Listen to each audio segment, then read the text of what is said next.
Okay, here we go. All right. Okay, good evening, everybody. This is the February 2022 Raleigh Astronomy Club imaging meeting. Tonight's imaging meeting will be about the Orion Nebula Imaging Challenge. So if anybody may have remembered previously or in our past meetings or on the threads of the Raleigh Astronomy Club on Groups.io, we decided to do every quarter an imaging target challenge based on the objects that are in the night sky at the time. So our first imaging challenge was, geez, I can't even remember, the Andromeda Galaxy back in fall through winter. And we looked at those results, I think it was January, yeah, January. So now we're going to do the Orion Nebula Imaging Challenge. And so here, I'll just go ahead and go first. Let's see. So everybody saw this already. This was the imaging setup I used for my image of the Orion Nebula. I did take an HAlpha image of the area, and it's a wide field image at 85 millimeters. And also I took an RGB image of the area as well. Of course, I was fighting with light pollution in the south of it, where there's a housing development there. So anyway, the imaging cameras I have are both from Zoe, the ASI 183, ASI 294, and the guiding camera was ASI 290, or excuse me, ASI 174. And I just used both of them were just camera lenses. The 85 millimeter was imaging, and the 200 millimeter was the guider. So this is what the HAlpha looked like. So that was nice. And it's actually a two-panel mosaic. And the first panel I did was actually on the, let's see, on the right. It was all the main interesting nebulosity structures there of the Horsehead Nebula, just upper right of center, and then lower right of center is the actual Great Orion Nebula, which is pretty much the area that we're all focusing on. So I guess I kind of cheated, but hey, the nebula's there. So there we go. And but that's the HAlpha image. Now I will go back and use this as probably substitute this hydrogen alpha image in for the RGB by taking out the red channel of the RGB and using the HAlpha as a red channel instead. And I'll do a little bit of processing out there because that doesn't work totally perfectly all the time. And then I'll also use the hydrogen alpha image that you're seeing here as the luminance. So that's the hydrogen alpha. And then let's see, and then this right here is the god awful RGB image. So yeah, it looks like it's a wider field of view, and you're right, it is. And so I don't, maybe you can see my mouse cursor, but basically it's like the center, mostly the right side of the image middle is what's showing up in HAlpha. The HAlpha chip is like, it's got really tiny pixels at 2.4 microns for the ASI 183. And whereas this one right here, the color chip I used was the ASI 294, which I think is the opposite of that, 4.2 microns, and it's only 11 megapixels, which kind of the nice thing about that we talked about in the, or that was sort of hinted to in a recent thread on Groups.io, the club's Groups.io, is about the differences or the advantages of taking a one-shot color image versus a color image and a luminous channel for that image. Now, I kind of mishmashed them both together. Just for simplicity, I did RGB one-shot color, as you see right here, and then the L or luminous layer is actually going to be the hydrogen alpha layer, which pretty much a lot of people do with nebulae images just to make them pop better. So anyway, that's all I have.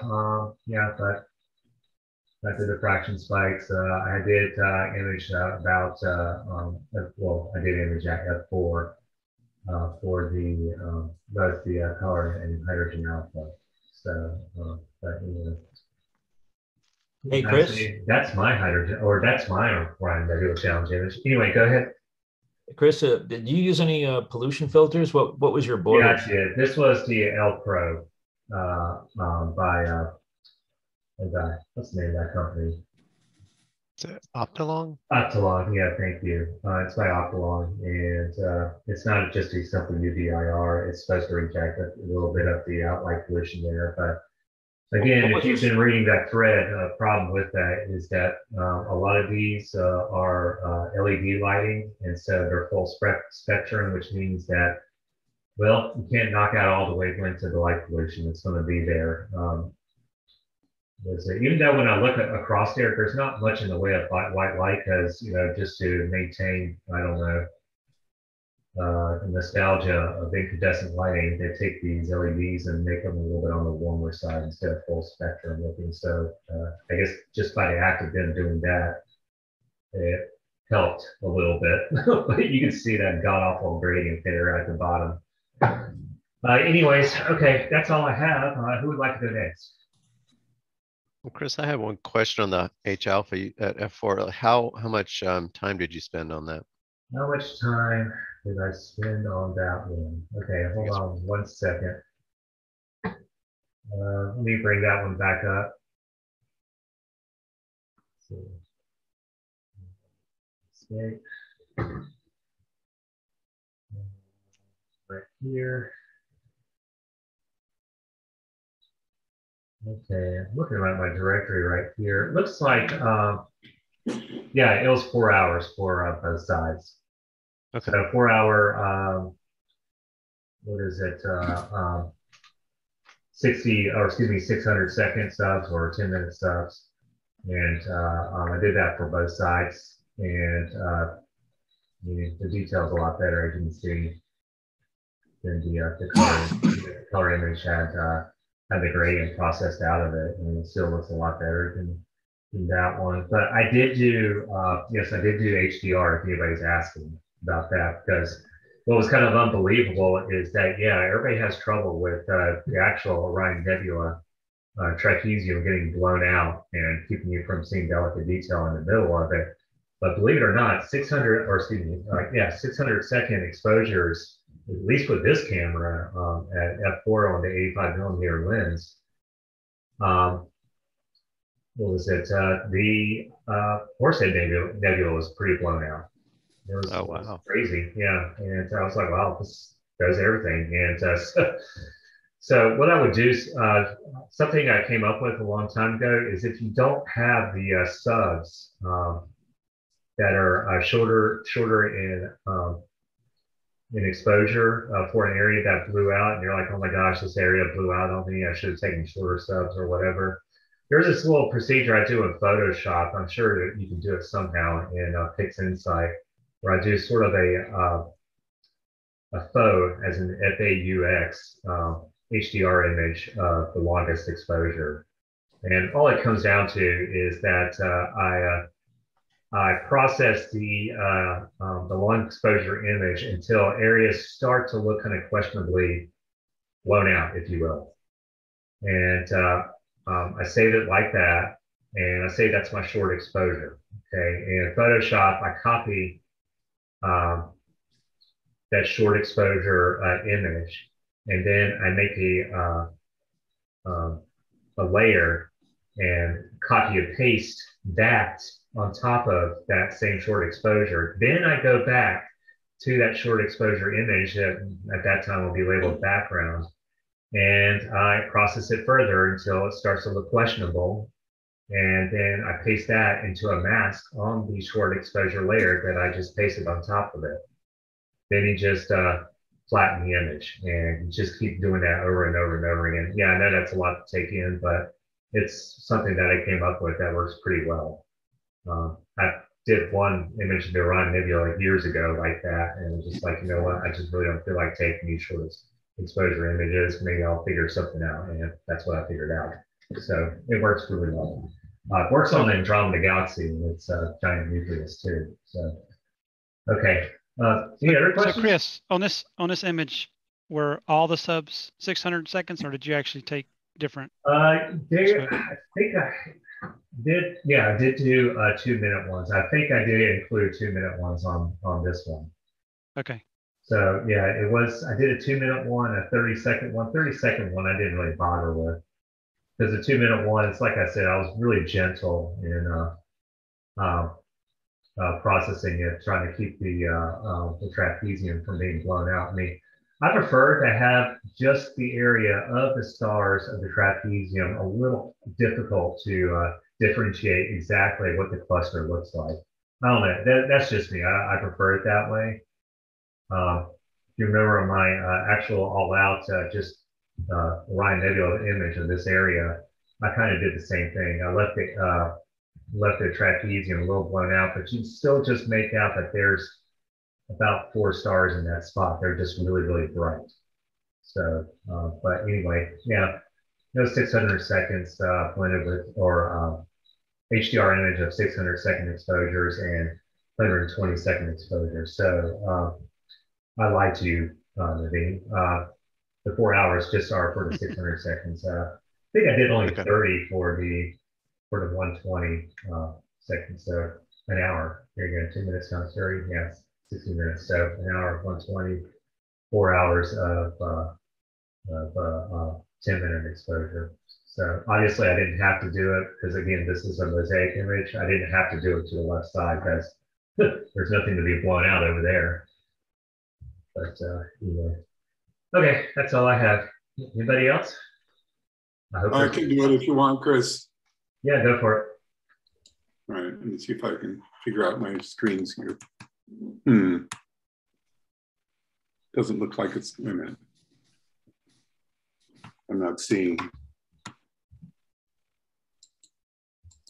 it here. It doesn't look like I can share. Hang on. Go somebody else. Let me figure this out. It's not going to work properly. I'm not seeing how to share. I can go while you figure it out. Go ahead and let me play with it here. All right. Go ahead. Okay. The share started. All right. So I don't have a slideshow, but just some pictures. Chris was showing the rig he was using. So my challenge was twofold for myself. One, new telescope. So this is the only reasonable picture I have of it, taking some flats in the glare of my headlamp. So the Esprit 120 on the EQ6R Pro, which is the second challenge. I replaced all the bearings in the mount and then fought it for 2 months, and I'm still kind of fighting it. So got it back into shape and able to take images now, but there was a period there where I really wasn't able to collect any data, and then Orion went behind my roof, and I didn't feel like picking this whole thing up and moving it somewhere else. So kind of limited on the data I was going to use. But the first thing I did was, of course, first light with the scope. And the first night I took it out, I managed to literally get one sub for each channel with the ASI 260 Pro. So red, green, and blue. Well, not quite one. So one 5-minute sub for each of those and one 15-second sub. So I do my RGB, I take a 5-minute sub, which will blow out bright stuff like the core of stars and the core of this nebula. So I also take 15-second subs, so I have something to compensate and I don't have to think about it. So this is no flats, no. I think I might have. I don't think I even had darks taken at this point. As I said, single sub, so no integration. Caught a airplane, I guess, going through the middle of it, or maybe that's Starlink madness. But even for that, it was kind of fun to, of course, play with whatever I could get and see what was happening with the scope. I then got some more data. Let me check my notes. I can't remember all this stuff now. So I played around with, I got some more data, but unfortunately I screwed up my sequence and I got basically 1 or 2 blue subs. So I wasn't able to do any integration for blue. So I decided, and I got an excessive amount of green relative to everything else. So I used green for the luminance on this one, because why not? Probably red would have been a great choice, but I didn't have a lot of red either. So the RGB was similar to the previous image, a single 5-minute sub plus a 15-second sub for HDR composition, and then green luminance. And the stars were all sorts of messed up. So I just took them out and then for fun added in the 3, I'll quote, air quotes, stars for what is the sword that you can see with your naked eye. I don't know what the one in Running Man's called. You have trapezium, which is the cluster, and then the lost jewel of Orion at the bottom, which is a cool name.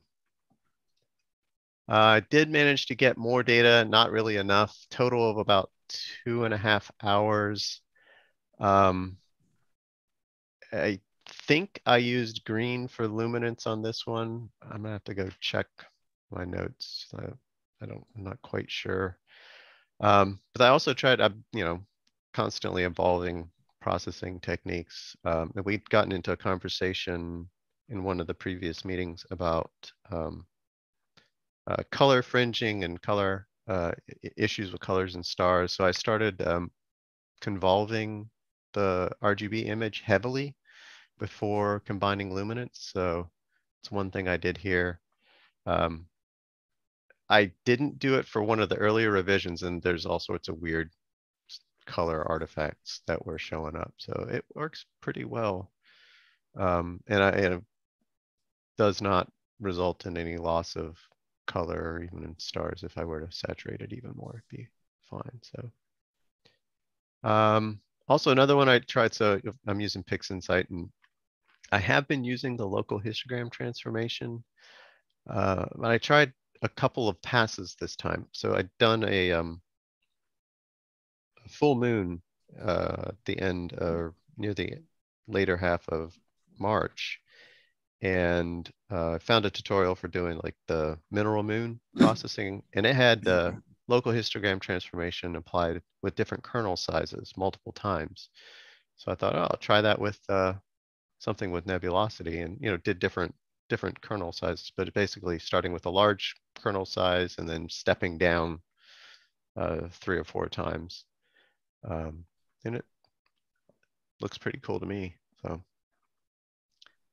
and I started playing with the generalized hyperbolic stretch, which I know I don't know how to use it yet. It's a beast. I don't know how to use it right yet, but keep trying.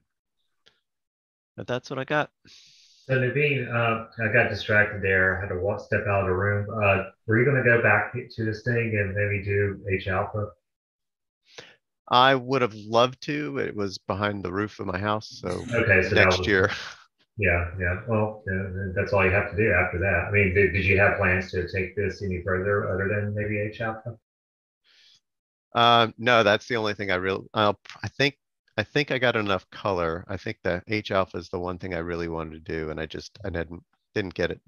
So it is what it is. Okay. All right. Well, thanks. So one thing I'm looking at here, I don't know if it's my computer screen.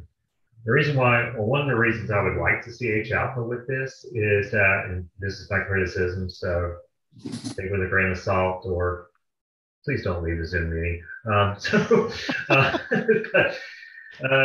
Yeah, it looks like the red is just not as intense as I mean, it's a little bit on the magenta side on my screen as far as like the actual M42 part, not the Running Man or M43. Your Running Man looks beautiful. It's great. But the and I guess I'm just really used to seeing the M42 area, a little more of a rich,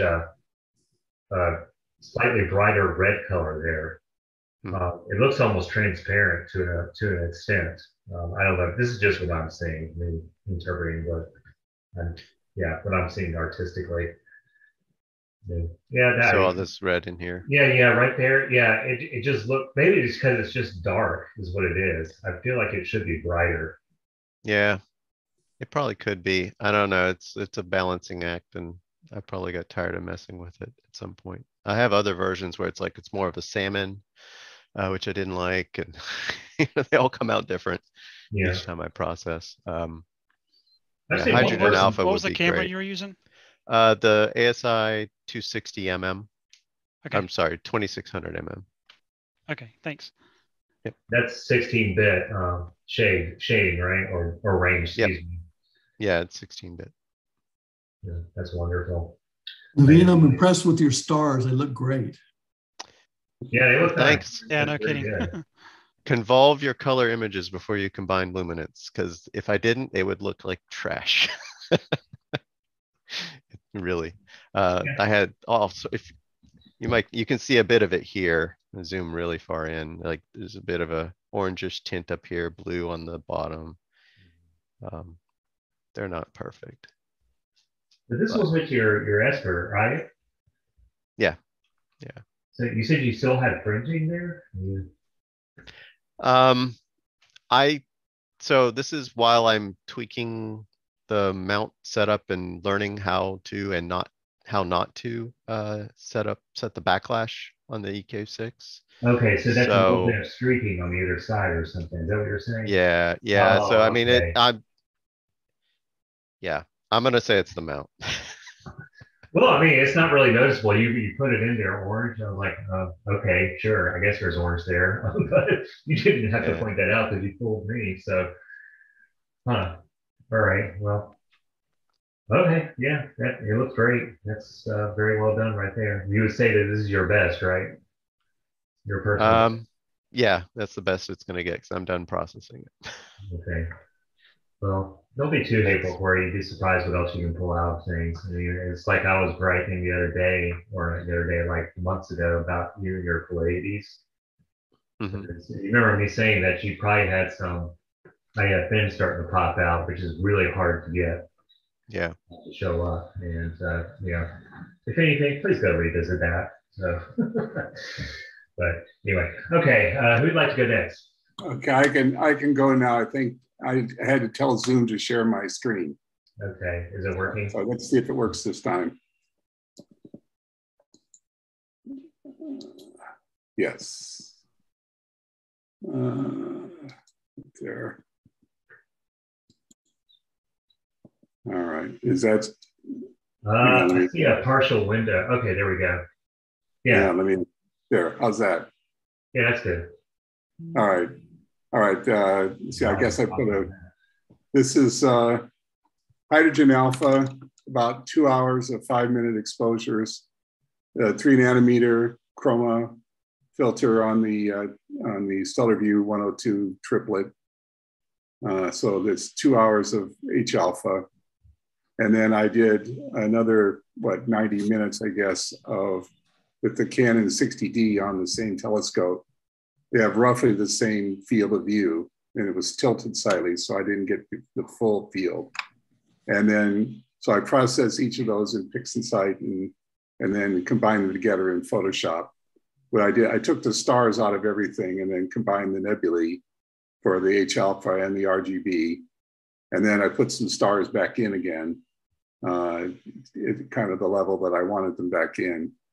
Because the stars on the HAlpha were a little better than the stars on the RGB. So I took the RGB ones out, threw those away, and put the HAlpha stars back in with a little bit of color. And so I played around with a little bit of sharpening and things like that. And this is the result of that. The one behind me and behind my head in the picture is the HAlpha. And I also took out the trapezium area in the HAlpha, which was heavily blown out, and just put in the RGB part, which wasn't so blown out. So that's kind of how I got rid of the. You can see it in the HAlpha. It's really blown out there behind my head, but it's not so bad in the final image there. Well, so, actually, what I did one time, it's sort of like what you were talking about, but the last image I took of the Orion Nebula, like this one, everybody, I hope everybody remembers that one, is that for HAlpha, yeah, the shortest exposure I want to say was 30 seconds, and it was still blown out very badly. I could not get that thing to come down. So I did that too, Chris. I took 1 second exposures all the way up to 5 minutes. Okay. And I did a lot of exposures. I just since I've been traveling, I didn't have time to process all the others. Well, in HAlpha to see what I would get with that. I probably will when I get back. But yeah, one thing that I did, well, yeah, I mean, one thing I was kind of lazy because I could have done it the next night actually when I noticed this, but I tried it out and it worked pretty well because that area when it's blown out, it doesn't matter if it's HAlpha or if it's colored, because when it's blown out, it's mostly just white, right? Yeah. So what I ended up doing is I had 45 second exposures for the color, and those were, yeah, you could see the outline of the trapezium a lot easier. So all I did was just turn it black and white and use that instead, because I mean it's just solid white signal, and that's what HAlpha is going to see too. I mean, if it were a shorter exposure, but yeah, whatever. But yeah, it looks nice. I liked how you highlighted the reflection nebulae here a lot, where it's more so on the brown side than like blue or whatever, because it's obvious that those areas, the star colors aren't really anything. Right. Just dust, exactly. Yeah, this is lots of artistic license, just figuring what happened colors I liked, and it brought out the most detail. Yeah. Okay. Well, I did this to Ravine, so I'll do it. Excuse me, Naveen. Well, my old coworker's his name was Praveen, but anyway, Naveen. This to Naveen, so I'm gonna do it to you now. Looking at if I were to look at your background there behind you, your HAlpha. See. Yeah. It doesn't look as bad there, but when I looked at when you were showing this image just now, it looked like your HAlpha, or you were using as your luminance, probably was a little way too sharpened, is what it was. It was a little bit too crispy looking. That's my 2 cents. It's usually I prefer there's only like certain areas where it's a nice super cutoff between bright to dark. Okay. And in this case, it's like for the Orion Nebula, just above the trapezium, you have that silhouetted reflection. Well, it's not really called a reflection nebula in that sense. It's called a dark nebula. That little dark nebula area that just sort of dips down to the trapezium contrasts really well. Now that is supposed to look like really stark and dark and black and white per se. Okay, you have dark part. And you have the white part, whereas everything else is like different shades and whatever. It shouldn't really be this like stark contrast between bright grays and darks. So I don't know if that's just me. Looks like it was could have been you could have been a little more gentle on the sharpening. So okay, sorry. I can tell that your eyes haven't rolled out of your skull there. So okay, who's next? Well, Steve, I just want to comment on the dust between Running Man and Orion. I particularly like that. That's what I wanted to get the hydrogen alpha for, was to pull that dust around it. I really like what you did with it. It looks like really pops. You can see it. You see it probably better in the image behind my head than you can in the color one. I lost some of that structure when I put them together. Yeah. So, yeah, but the color one, I think it looks really neat. So The color one Taking had that almost like a light. 3D effect. I don't know Yeah. if that was something with the processing, but the dust had almost a 3D effect. Yeah. yeah, That was very it cool. was a cool Because- effect. Yeah, and it goes back to I just like the color of it more so than anything because when I look at it, what is it? When I first look at it, I almost like choke. Not because oh my god, it's so beautiful, I'm crying. No, as in like it's almost looks smoky in the way it looks. And I was like, yeah, that's exactly what you want to shoot for. You know, just give this illusion that just invokes a lot of emotion or whatever. You know, not be emotional, but how you feel when you see something like that. So something on fire, I guess, is how I feel when I saw that image. Steve. Okay, who's next? I can go. Okay, go Jim. All right. Like your Andromeda. With the same kit I used to shoot Orion that I did with that Andromeda that's behind me. Same kit I've been using for a long time. So I have a Atlas Pro mount, which is the same as the EQR, but made by Orion. I have a Canon full frame of 5D DSLR, and that's attached to a Meade 70mm f5. And so when I was looking at framing this, I figured that if I framed it just right, I could get horsehead in there too. I've never taken a picture of horsehead with this rig, so I thought I could get kind of two birds with one stone, and it actually didn't end up working out just right where they both fit in.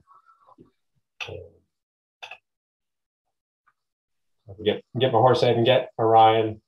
And so I did the HDR thing where I did essentially 20 minutes of 20-second frames, which ought to be a little bit long. I kind of wish I'd done 15 seconds or even 10 seconds. And then I did 2 minutes, and I think I did 65 of those. So I ended up with about 2.5 hours of integration time.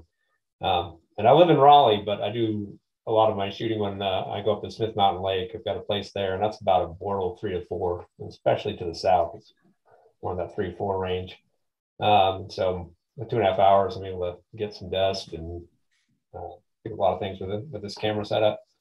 I finally got horsehead in there and kind of got the whole area. And this is the first time I processed where one-shot color, I separated out the luminance and really kind of worked on the details on the luminance, and then did what Naveen did and just convoluted the RGB and just got rid of the noise and kind of helped make the star color a little smoother so it's not all funky looking with multiple colors in the stars.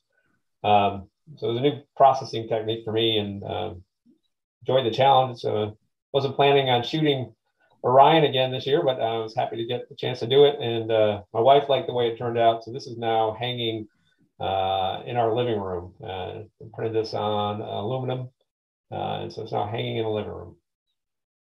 That was not my expectation when I went out to shoot it. Thought, well, I'll just get something for this, but she really liked it, so I got to print that one.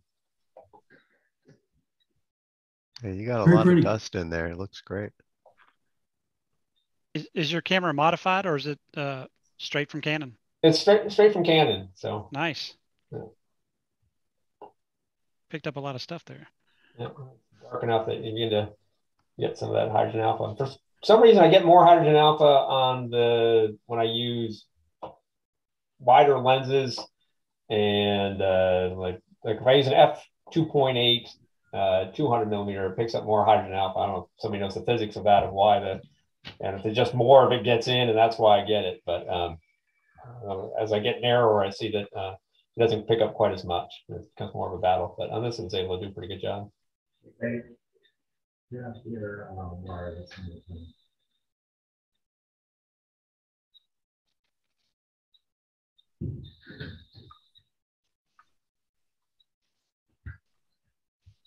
And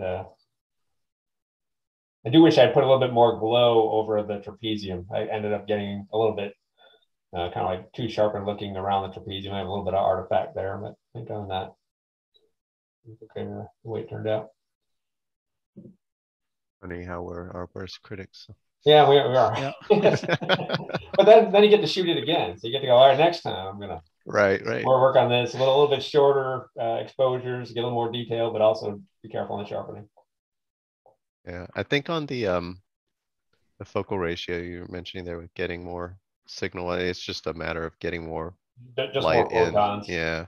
Yeah. I've had some talked about in other sessions, had a reflection around some bright stars, which I think I now know is something inside the camera. Yeah, there's some really interesting videos I can try to share to the imaging group on like this guy going into like the incident angles of light passing through the optics and how it hits the filter and how the light drops off depending on where it's hitting the filter. Like it gets into a whole bunch of details Like you have wider apertures and come in at a lower angle and yeah. And it impacts it, like you get less transmission, but it's relative to if it were coming straight in, you're still getting potentially more just simply because it's so much wider open. Yeah. More scattered. That makes sense. All right. That looks good, Jim. Yeah.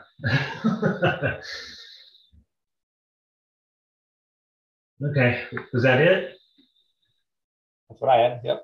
Okay, all right. Let's see. Okay, here we go. Okay, who would like to go next? I can go next, Chris. Okay, go for it.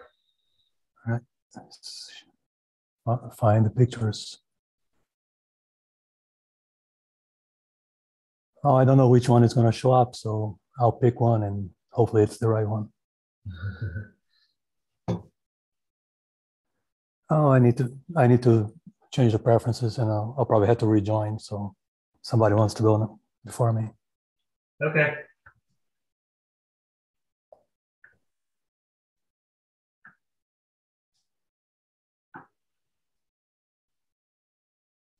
Yeah, I need to rejoin, so I'll be right back.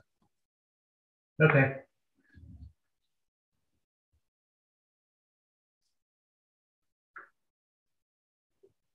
Okay, does anybody else want to go?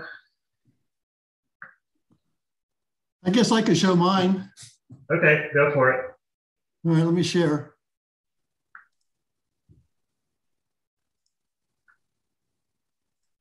Okay, mine is very unsophisticated compared to what we saw on all the rest of them. I chose, by the way, I've turned this on its side so I don't have to keep scrolling up and down to show the whole thing. But I took this from the front yard and I used my 4-inch teleview refractor and my ASI 294 camera. And when I set out to do this, I wanted to do an HDR. I'd never done that before. So Really? I shot. You had done one before. I'm sorry? I thought you had done an HDR before. No, not that I know of. So anyway, I shot 15 by 5 seconds so I could, I didn't want to blow out the trapezium. So I shot those and I was saddened to realize that it still blew them out. But then I shot some 30 by 30 seconds and some 15 by 60 seconds. And so I was looking for, a kind of a more natural look. So this is straight one-shot color, no filters, no anything. And so I combined them all together and it was a real challenge just to get what I've got here. And my previous only attempt at this was with a DSLR many years ago. And so this is my first try at one with an astronomy camera. And my refractor kind of has a little blue fringing with it. And so that was a real challenge to get rid of. What I ended up doing was combine the 30 by 30 and the 15 by 60 second subs together to make the brighter portion of the nebula. And then I used the 15 by 5 second ones just to bring in the trapezium and the stars right at the core. So I would have loved to have gotten some of that nice dust like Steve had, which was just beautiful. And also Jim. But, this is kind of more like what you would see if you were really looking at it. So I did most of the work in Photoshop to get this. And so, I used a layer mask to blend in the 5 second exposures in with the longer ones. But I used like the Carboni tools, and I used some of the easy reduction, star reduction tools in PixInsight. But it was a real challenge to process just to get this simple, Orion Nebula photo. But anyway, that's mine. So I got one question though. So you said so this is ASI 294, right? Yeah. Okay, and you said you had no filter in front of it, right? No filter at all. No UV-IR or anything like that, just the raw sensor, okay. That's it. I'm sorry, I have the UV-IR filter on all the time and I don't even think about it. So yes, the UV-IR was there. I couldn't take pictures without that. Without that filter. I was about to say, I was just like, wow, you did a really good job there. So, yeah. But was it? Is that something you had a problem? I think I emailed you once about this because I still hadn't used ASI 294 enough to really learn how the one-shot color camera works.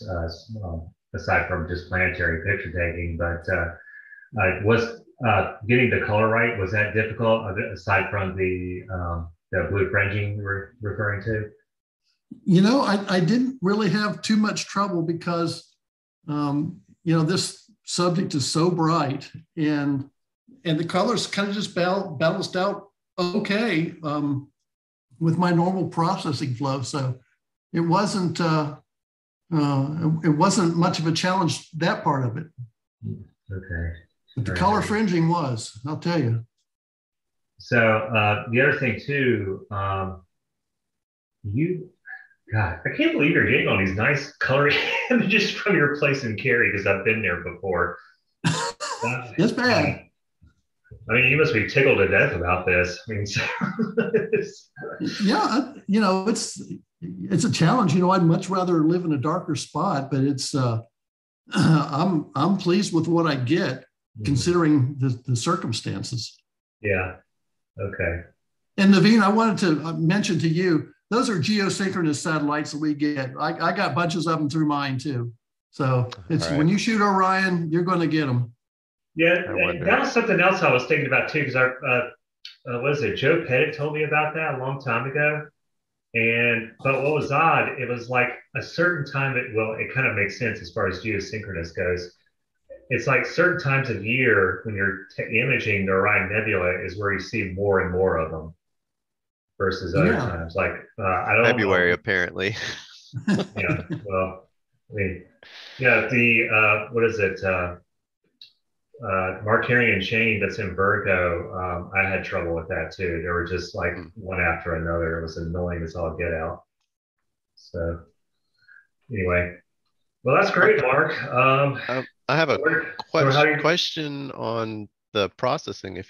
Have you tried the HDR composition in PixInsight for combining the different exposure times? I did not. I didn't, since I hadn't tried it.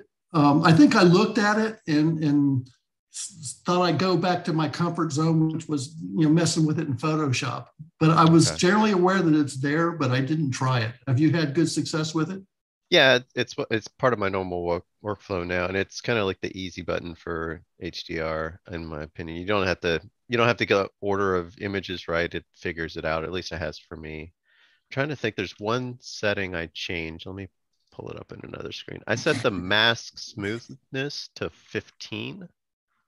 I think, let me see, the default is 7. But yeah, you might want to give it a try if you just to see if it works out for the data set you have. I will. Thanks. I'll release the screen here. Hey, Mark, this is Don. Oh, go ahead, Don. Yeah, looks like you might have cropped it a little bit. Oh yeah, this is cropped. Okay. Yeah. I kind of tried to, on my web, you find this picture on my webpage if you want to see the original or the real version of it, but it's turned 90 degrees clockwise. I like to keep north to the top, but just to make things simple here, you can see the whole thing at once. I didn't want to scroll around in it. Yep. But yeah, it's big. And so I wanted to keep it, reasonable size for this presentation. Okay, well, that's very well. Let me ask you this. I mean, I was looking at Naveen's, Jim's, and Steve, but where are you? I didn't mention to say this to them, but where are you going to? Well, I told Naveen he was probably going to go back and do HAlpha. What would you like to do to take this to the next level, Mark? Probably add a little hydrogen alpha, but since I don't, I didn't really. What I was trying to do was to make a big improvement over my last attempt, which was a DSLR done about 15 years ago. And so I certainly accomplished that part of the goal. And so I think the next thing would be add a little hydrogen alpha. I could have shot this, with my Optolong LE Enhance, but that would have taken all the natural colors out of it. Yeah. And so I didn't want to do that. And so the next thing would just be to add some regular hydrogen alpha to the LRGB that I get automatically. One thing, if you haven't thought about it, and maybe just to say it out loud for others, you could use the L Enhance and then just extract the red channel, and that'll be your hydrogen alpha with the one shot color. That's cool. I never thought of that. Yeah, that's kind of like what I was saying earlier with the hydrogen alpha one I showed. I was just like, I could just use this as my red channel on the color, kind of going backwards, but anyway. So very nice. Who'd like to go next? Oh, I can try to go next again. Yeah, take it away.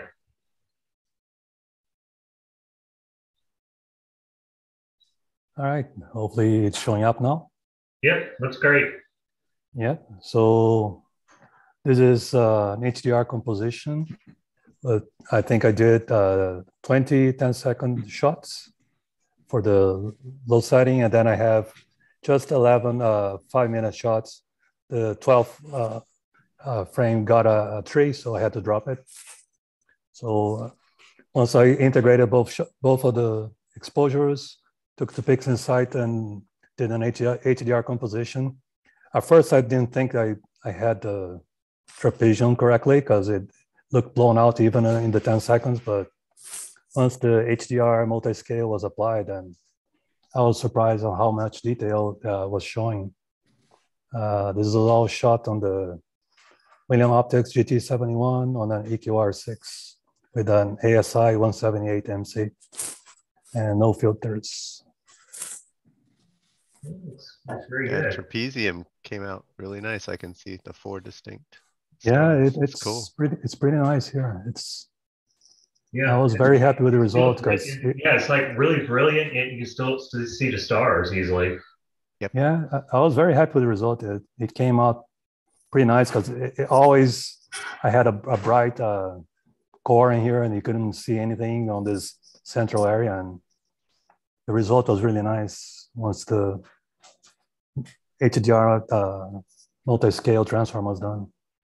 How long were your shortest exposures? I think they were 10 seconds. Let me just double check on my page here.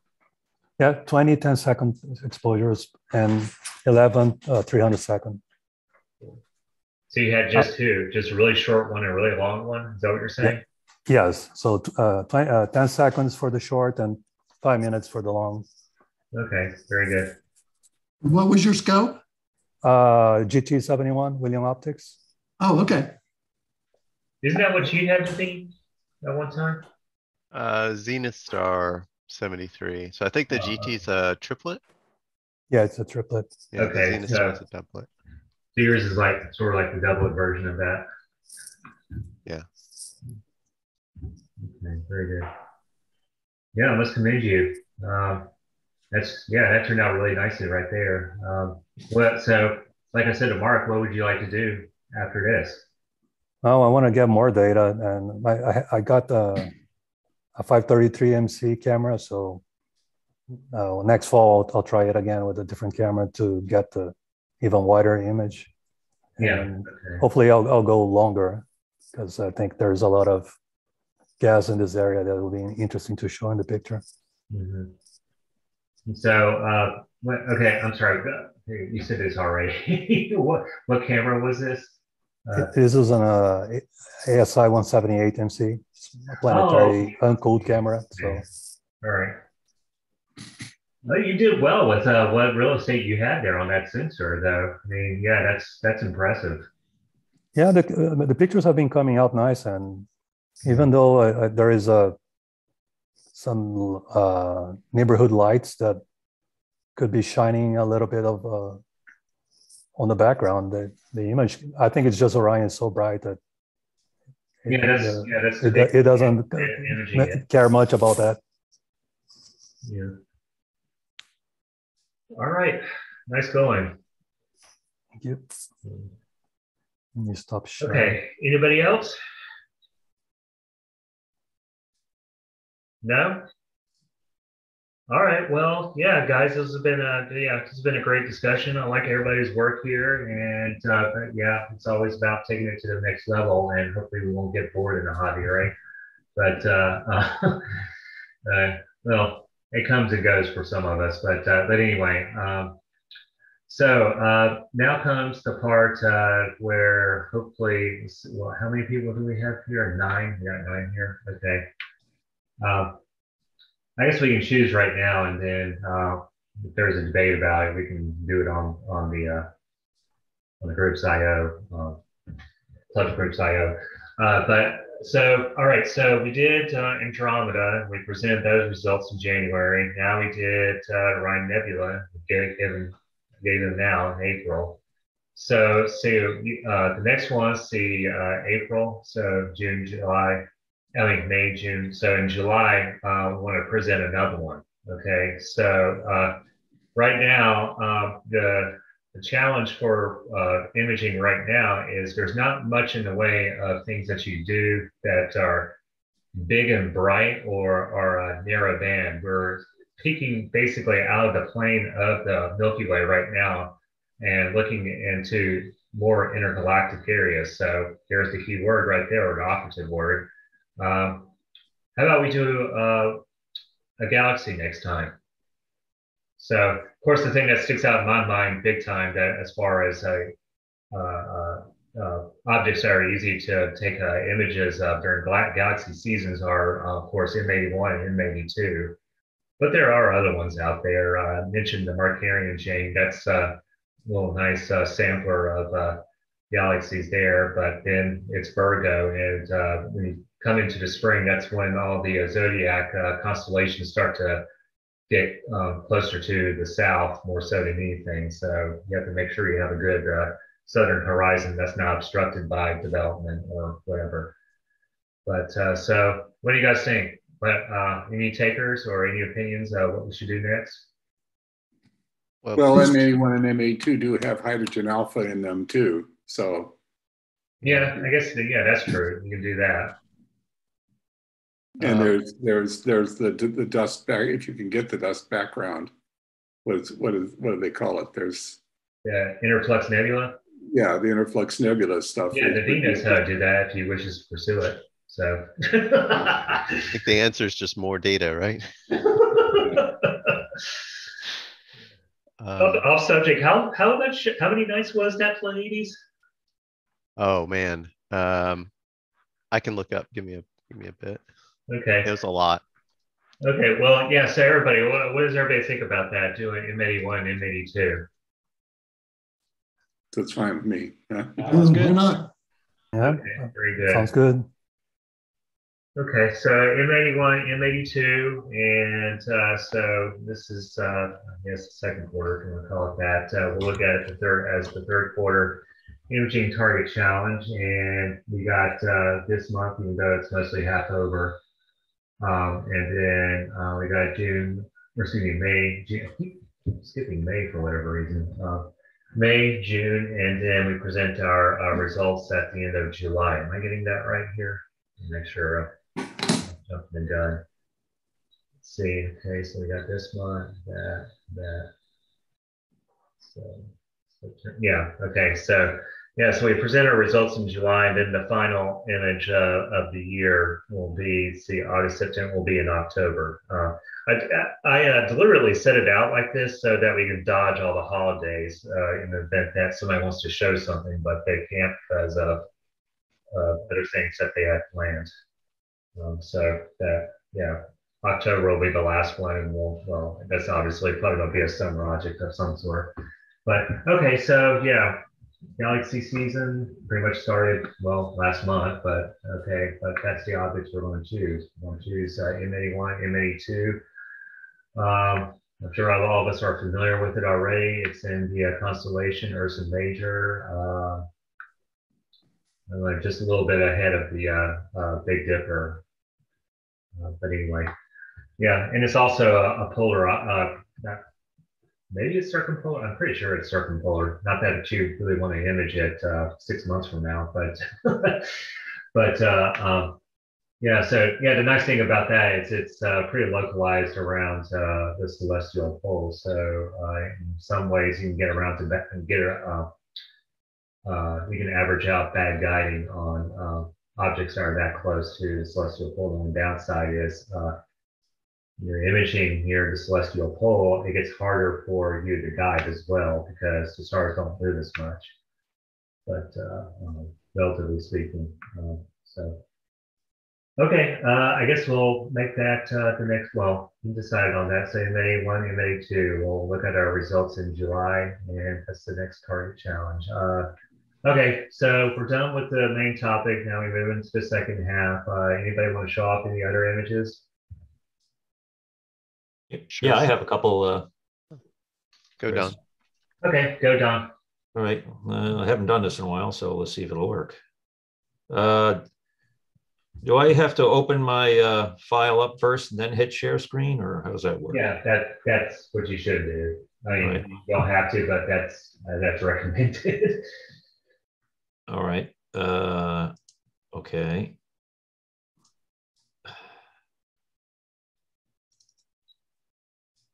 Did that come out? It looks.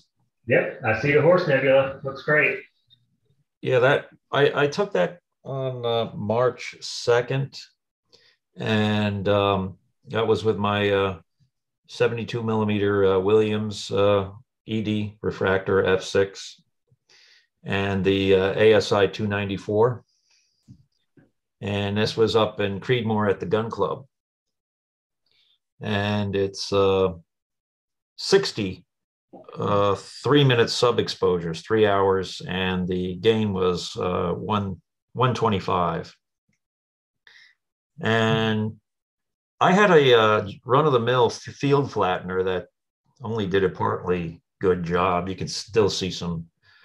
It was an Orion, some stellar elongation. It was a general one from 400 to 650, and that, but it's better than without it. There was an interesting problem I had with this, and of course I ran my my flats and darks, and dark flats, and for some reason the flats weren't working. I mean, they were there, they were set up right signal wise, and it was driving me crazy. And Mike Mantini usually joins me lots of times up at the club, and I got in contact with him and I sent him that, and we were kind of banging our heads together. And finally got mentions to me. The only thing we could think of is, have you checked the voltage on your battery on your light box? It's a 9-volt battery, and lo and behold, it was reading 8 volts instead of something like 9.4, 9.5. So that was a problem. But then there was another problem, since it was a number of days afterward. The camera moved a little bit, which is not a good idea. So I sent Mike the data, and Mike used PIX Insight to get rid of some of the dust artifacts.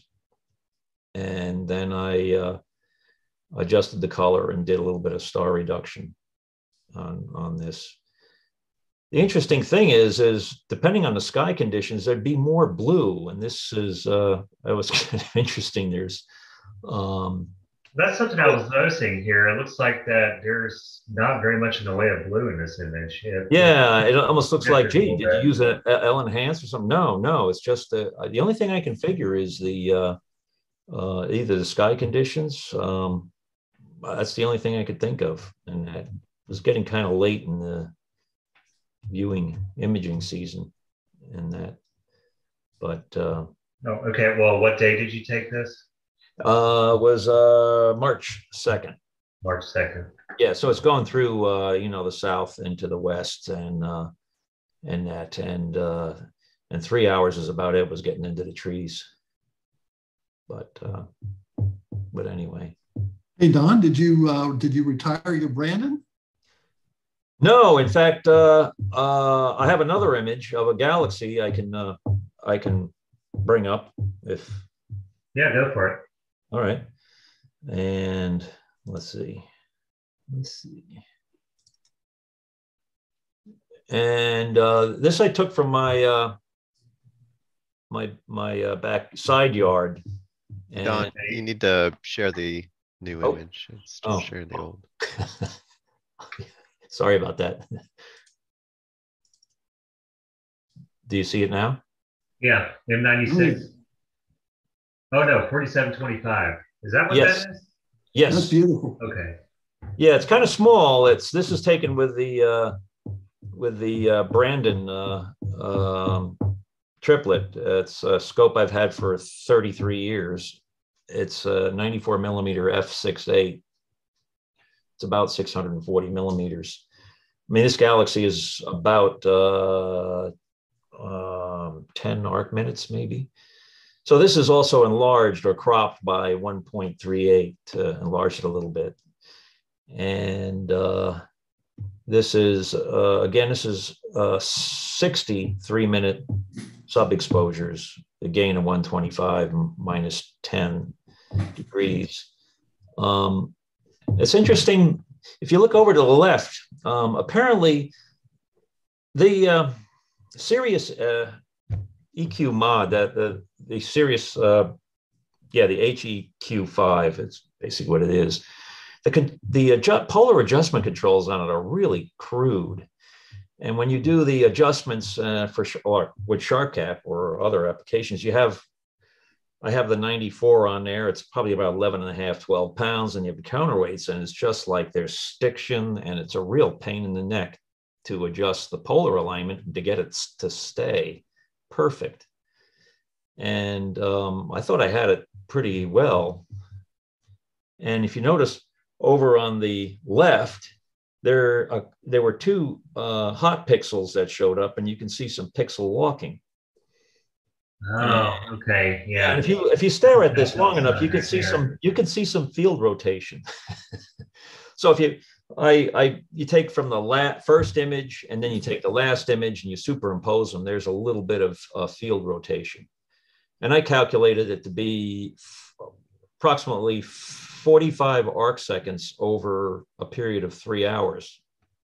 It doesn't sound like much, but it's enough. So one thing that you can do, I know exactly what you're talking about, because that was something that was annoying to me with the Atlas mount before I gave it to Steve. Mm-hmm. That was actually before SharpCap too, so time goes by, I guess. But one thing I know is that when you're trying to using the Atlas mount, also known as the EU6 with Skywatcher, I think I understand what you're saying. It's like, especially the altitude, it's hard to adjust the altitude with all that weight on there, right? Yes. So something that you can do that if you, I know that I was able to get around is that right after I disassembled my mount, I would, screw it so that the altitude was higher.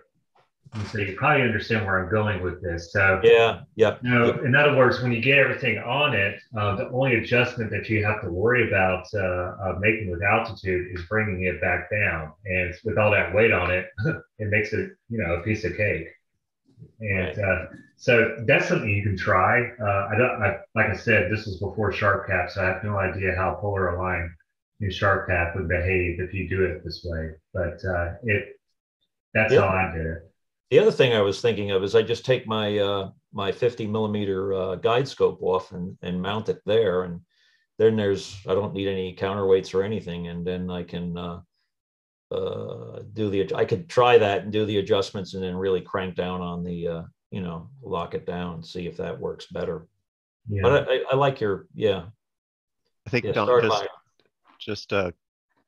I would be cautious of doing that just because if you're swapping the mount of the scope out, you could bump things. It's on a tripod. But what I've heard for making it easier to move the altitude adjustment is loosening the main bolt that's where it's pivoting. Yeah, I have the same problem, the EQ6R Pro, and it's a pain.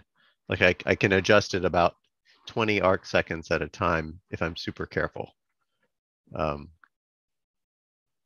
just kind of get it close enough. Yeah, Mike Mantini mentioned that he put a piece of Teflon or whatever, and that would be for the other adjustments from left to right, and it got rid of the stiction problem, That makes sense. Yeah. And that, but yeah. So I mean, I've gotten clearer pictures of galaxies than this one. You have no control over. I think the focus was good because by looking at a blown up from the first image to the last image, I can't really tell any difference on the stars. Yeah. So yeah. Is this with your ASI 294? Yes. So something interesting that I see there, I don't know if it's a processing artifact, and I'm sure other people have noticed it if they've seen pictures of 4725 before. If anybody's familiar with it, he's got 4725 in, more or less in the middle of the image here, but you look at that galaxy at the 1 o'clock position, does it look like there's a tail coming off of it? Actually, with long exposures, that should be there. Oh, okay. All right. And, that's cool. I never knew that.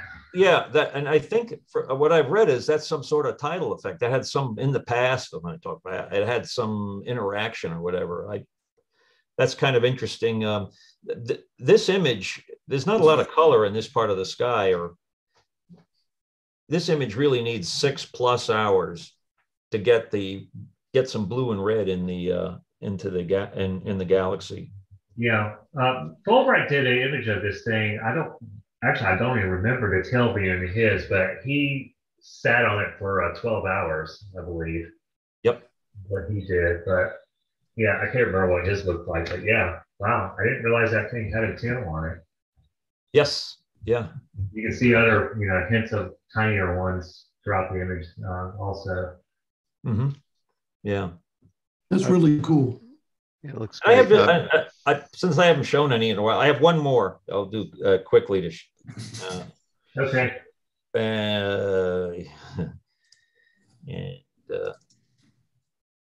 And I need to share this. Yeah, I took this back in December, the Iris, and there's another problem with this again. I forgot my my flat box light generator when I was up at the gun club. So when I brought the telescope home and tried to do it, I moved the camera and screwed things up. Yeah. So yeah, I had to I had to deal with the dust motes, and you can see one right over the top of it at 12 o'clock. And, I used a little bit of the paintbrush and did some stuff in GIMP, but I probably could have stretched this some more to get more of the dust. But this is again with the 94 millimeter. It's 62 3-minute sub exposures. Wow. On the ASI. It's yeah, and the guiding was kind of crappy, but I don't know. Looked like it turned out reasonably well. I like it. Yeah, I guess the only thing I would do differently is just star reduction. That's about it. Yeah. I think I might have done a little bit of star reduction on this in GIMP, which is kind of crude, but you have Pix Insight, right? No, I don't. Oh, you don't? Okay. I'm No. like, I wonder what StarNet would look like with this. Probably be really freaky looking. Yeah, I don't know. That's yeah, Pix Insight. That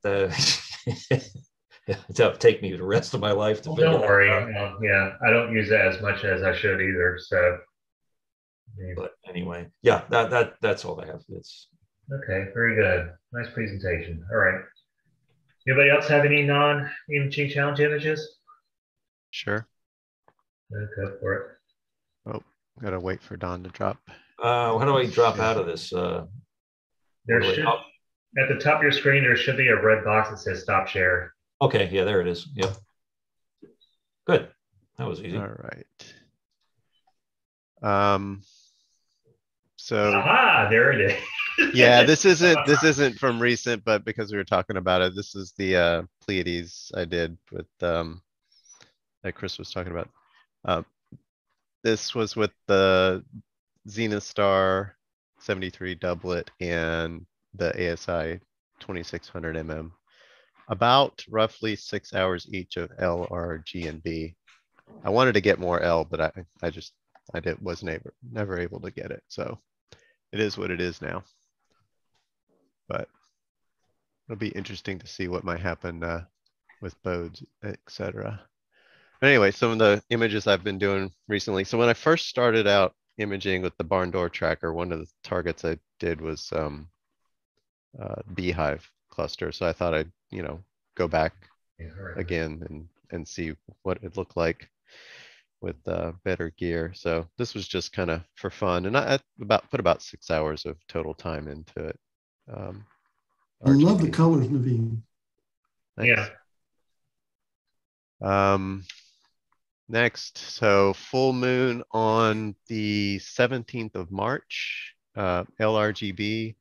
I did 2-minute videos for each filter. And I mentioned earlier in the call, this is when I finally figured out how to do the quote, mineral moon processing.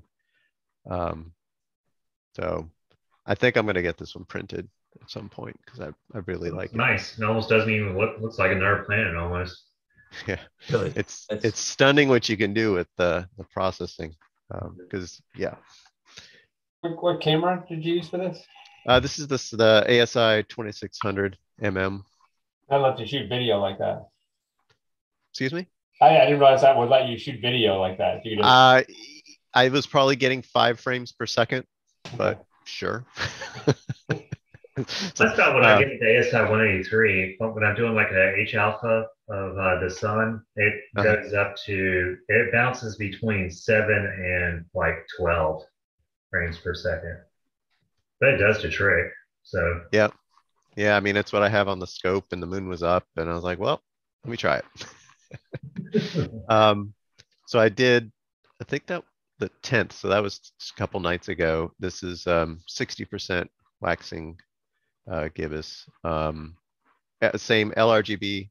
I did 3-minute videos, and I pulled the region of interest in a bit, so I ended up with about a little bit over 6 frames per second for this one. I'm really hoping we get a clear window on the full moon this weekend because I want to try full moon with the narrowband filters.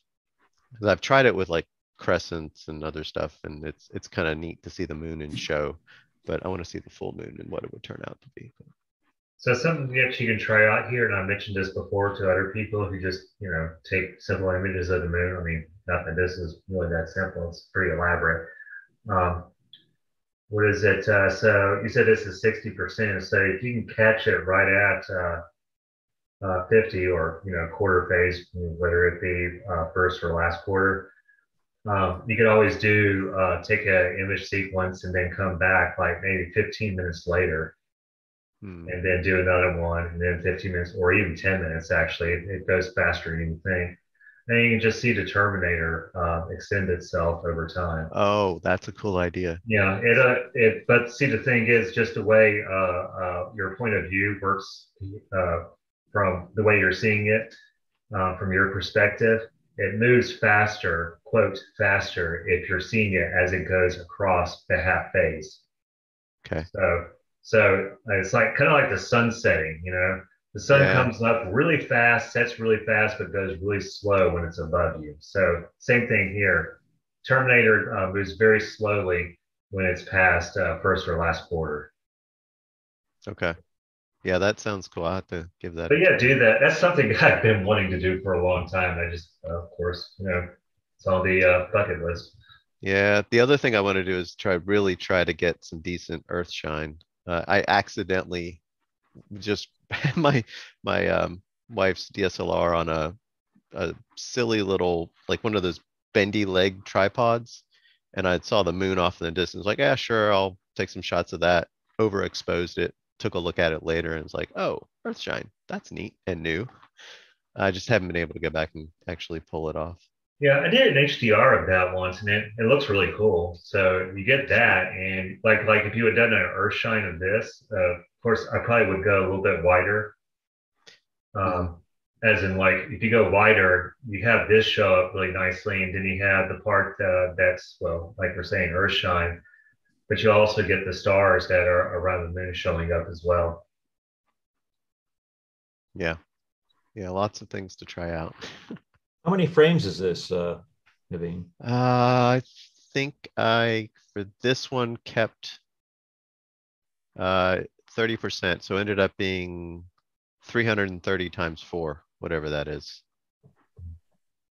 1320, I think. Sure.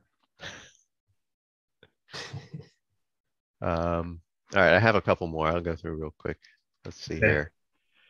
This one, I don't know if I'm quite happy with this one, but this is LHARGB of Pinwheel. I don't really like necessarily the transition from the galaxy to the background, but it's where it is right now. Like the other one off to the side at the 4 o'clock position, or yeah, 4 o'clock. Yeah. You got elliptical right there too. Yeah, it's fun to zoom in and take a look around. There's like little things here and there. I don't know where they are now, but I was looking around last night at it. Like this little guy.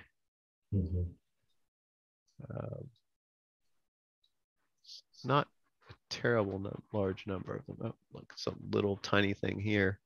I always find it's fun to put this in a PixInsight and do the plate solve on it and see just how many of those little galaxies are back. Right. Turn on the what is it, PK catalog, whatever that is. You get like you can't see anything anymore. It's just all text. Yeah, that is fun. But it's amazing how many of those tiny faint ovals in the background are all galaxies. Yeah, yeah, it's surprising. All right, I think last one. That's beautiful. Thanks. I spent a lot of time with the doublet, but back in the fall, taking narrowband of Rosette. So I decided I wanted to try, broadband. So this is HARGB, about 16 hours total. I only got about 8 hours of HA, and I looked at it, and I'd like to have gotten more, I think, but it still was pretty clean. So I just going with it. I think the only thing I want to maybe do is try and clean up some of the gradients around some of these stars here. I think I figured out what's happening.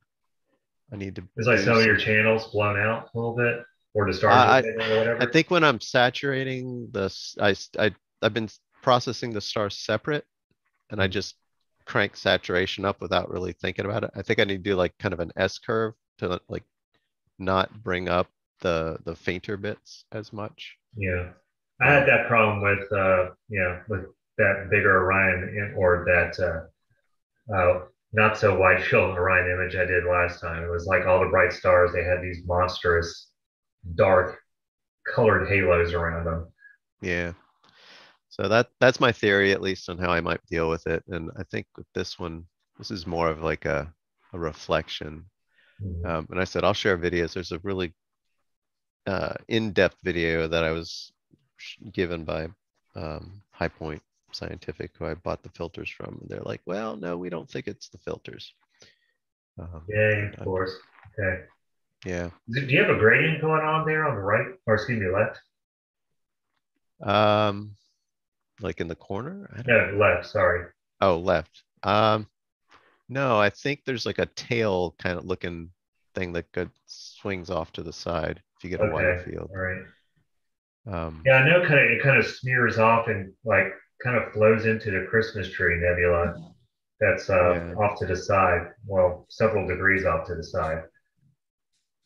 So if you give me a sec, I can pull up the narrow band I did, which is wider field. But actually so that was different orientation.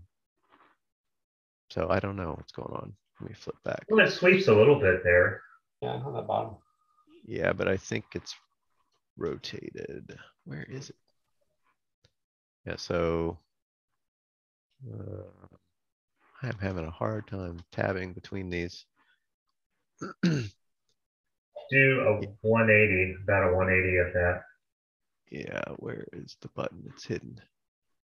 It's There we go.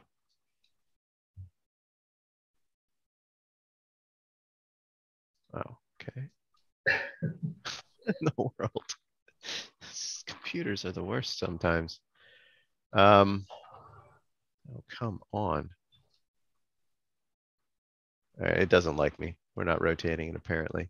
But I think what we're seeing on the other is like this is the left on the other, the broadband image. So I think there's a little bit more nebulosity off to the side. I centered on the cluster. So we're probably seeing this bit right on the edge versus the bottom right it's kind of dark here. So I go back here. Oops. Yeah. well, You talk about how you did the color on that one. How did you blend in the HA? I used the L-RGB combination in PixInsight. So was HA, was the hydrogen alpha, was that your luminance or was that you combine that? Okay. Yeah, I just used the HA for luminance. I didn't switch out the red channel or anything. I like the way the color came out. So is that just sort of the natural RGB color? You balance? Yep. Yeah, I mean, I'm of course, some artistic liberty with color, but nothing like manipulating hues. Yeah. I like it. Thanks. Beautiful. Anybody else? No? I can show a few quick ones if you don't mind. Okay. Let's go.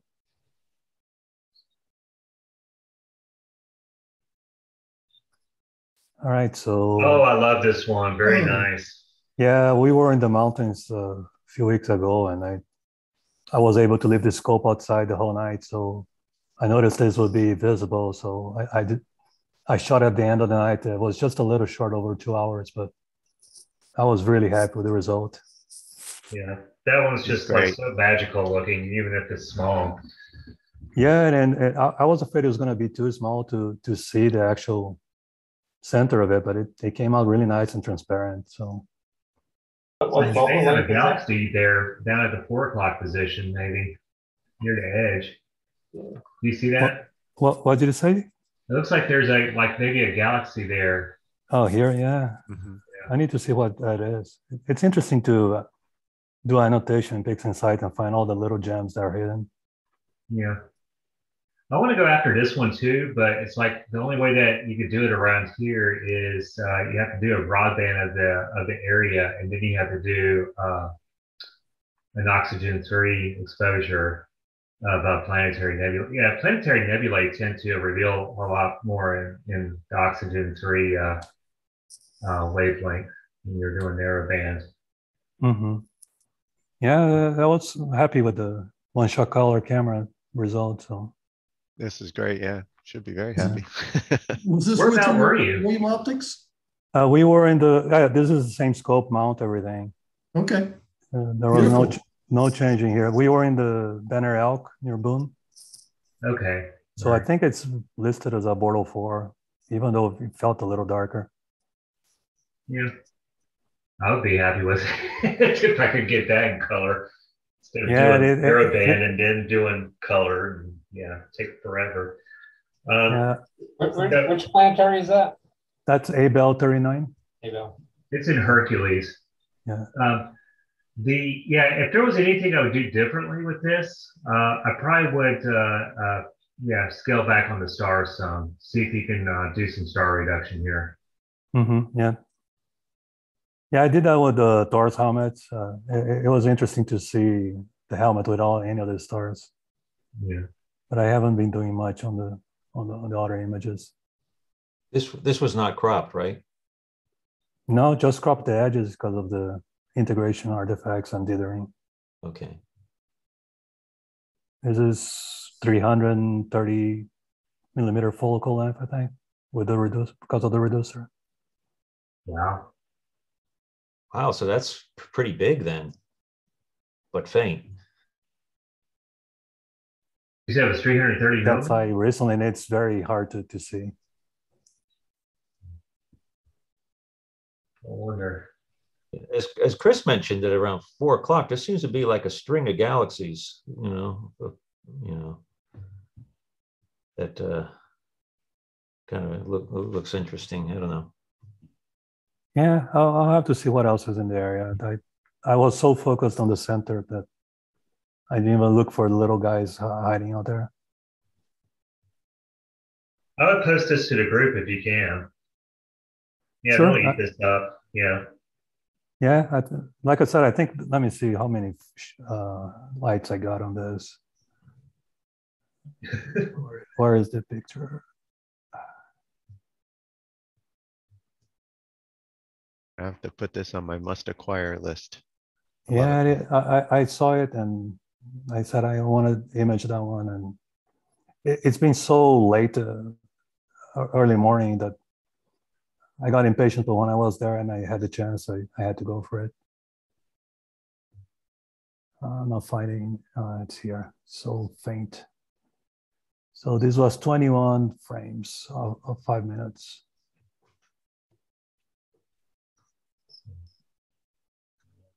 By 60. So according to Wikipedia, because it's always correct, right?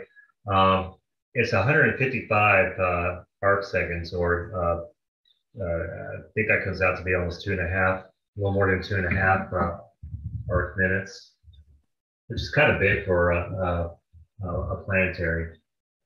Yeah, I did M46, and I was able to get the 2 planetaries there. Yeah. And the one that's farther out from the cluster is so faint, but you can actually see it because it's kind of a little red and brown. Yeah. It's like almost as if it's like a really bad blown out star on your imaging chip or whatever. But I know exactly what you're talking about. That's one of Mark's favorite targets, or at least that's the way I feel about it. So let me just show you one more. Let me see. Do I need to stop sharing to switch? No, share. So this is M51 shot from the same location. Is this the same setup with the reducer? Yeah, all the same equipment. Wow. And this is 2 hours of data. It's very nice. Which camera is this? This is the 178 MC. Okay, that's why they. All right, yeah. That's a smaller chip. Yeah. Yeah, this 2.4 microns. I understand. It's kind of like the little brother of the ASI 183. Yeah, it would be nice if it was cooled, but that's why I went for the 533. It will be interesting to see the difference in the scale because of the. This camera wasn't cooled? No, this is not cooled. Oh wow. Yeah, you're gonna love the 533. Yeah, I'm sure. And last one, I just did the Mercurian chain on Big Woods. Oh, you got that from Big Woods? Yeah, so this is when Chris went a couple Sundays ago. Yeah. So this is just a little under 2 hours because I got tired and I said, okay, time to pack up. Yeah. But it's amazing to see all these little galaxies in here. And yeah, I bet this one's really fun to annotate. Yeah, I think PixInsight showed 17, but that's just the catalogs I had, and you can see other little guys hiding. Yeah. Very Yeah, I think the holy grail for me, as far as the mark carrying goes, and I've said this to Mark once, is have a good enough aperture to be able to pick up the jet in M87. M87 probably would be around 6 o'clock, I don't know, 2 degrees down from this frame right here. Mm-hmm. But I understand somebody's, I've seen an image where somebody did it, but I don't know what the equipment they used was. I mean, it definitely wasn't Hubble.